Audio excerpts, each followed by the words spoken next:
Centinaia, migliaia, tante, troppe sono le vittime da ricordare in memoria.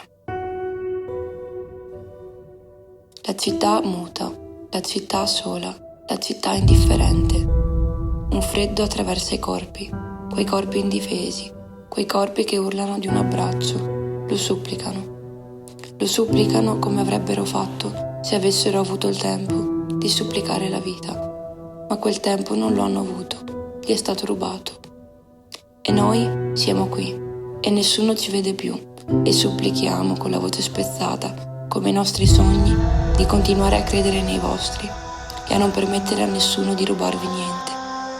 Continuare a credere nella memoria, quella memoria che si nutre del dolore, ma che ci tiene ancora in vita, nella speranza di ricostruirla.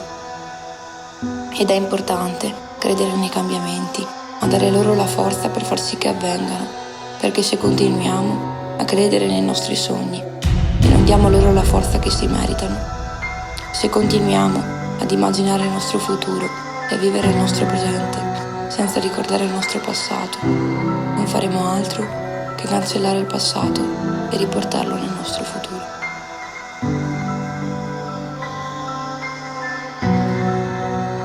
12 gli anni quando è avvenuto il mio sequestro. Ci provarono a farlo passare come un gesto maldestro.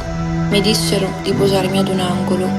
Non credevo che sarei diventato presto un angelo. Amavo molto la vita e soprattutto i cavalli. La credevo infinita, o che perlomeno non me la strappassero certi sciacalli.